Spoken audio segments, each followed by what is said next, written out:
Good morning, primary friends. Today's read aloud is Malala's Magic Pencil by Malala Yousafzai.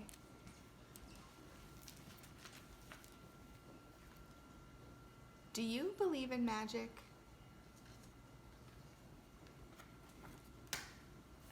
When I was younger, I used to watch a TV show about a boy who had a magic pencil. If he was hungry, he drew a bowl of curry and it appeared. If he and his friends were in danger, he drew a police officer. The boy was a hero, always protecting people who needed help. How I wanted a magic pencil too! If I had a magic pencil, I would use it to put a lock on my door so my brothers can't bother me.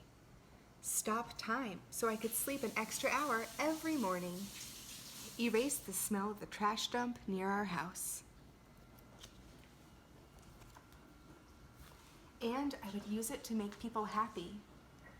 I would draw the most beautiful dresses in the world for my mother, the best buildings in the valley for my father, so he could open many schools where children would study for free. A proper ball, so my brothers and I no longer had to play with an old sock stuffed with rubbish. Every night before I went to bed, I wished for a magic pencil of my own. And every morning I would wake up and check my cupboard. But the magic pencil was never there.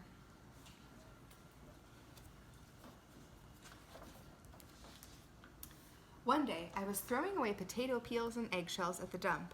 I was wrinkling my nose, swatting away flies, and making sure I didn't step on anything dirty in my nice shoes, when I saw a girl about my age sorting trash into piles. Nearby, boys were fishing for metal scraps using magnets on strings.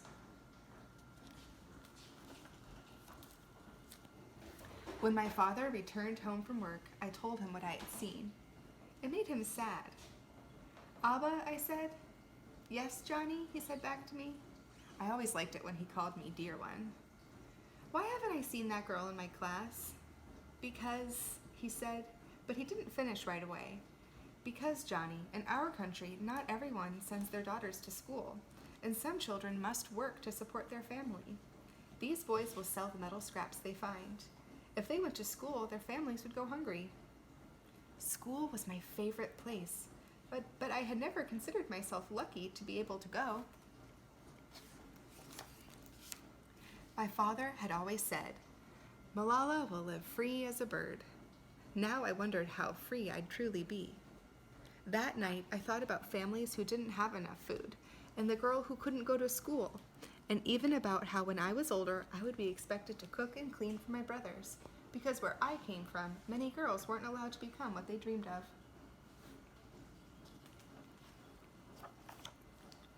I knew then that if I had the magic pencil, I would use it to draw a better world, a peaceful world. First, I would erase war, poverty, and hunger. Then I would draw girls and boys together as equals.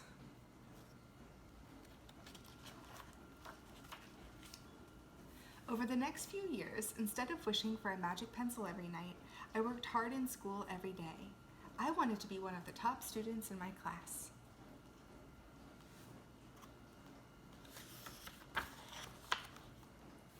But soon, powerful and dangerous men declared that girls were forbidden from attending school. They walked the streets of our city now. They carried weapons.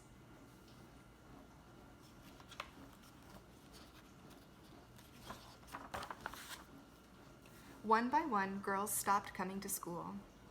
"Abba, where are all the students?" "They don't feel safe here anymore, Johnny." "How could a few men stop all the girls in our valley from going to school?" If more people knew what was happening to us, I thought they might help.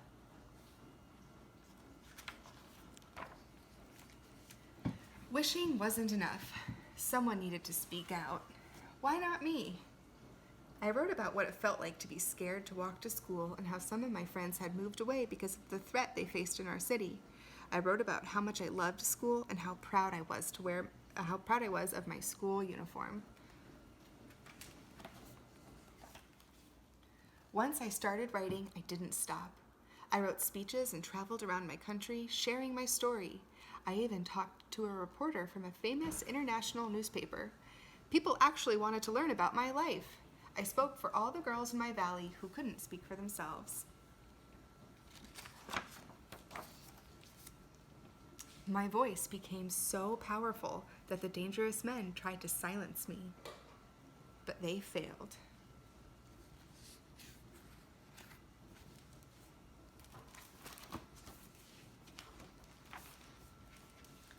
And now, my voice is louder than ever. Louder because people have joined me, and together we make a chorus, standing up for what we believe. We raise our voices for those in need. We help people in danger, even if they are an ocean away. We think of the world as a family.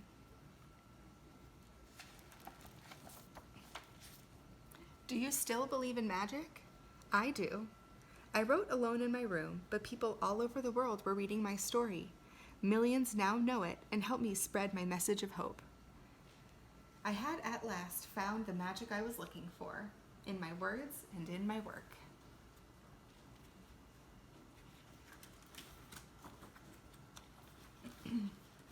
I am Malala.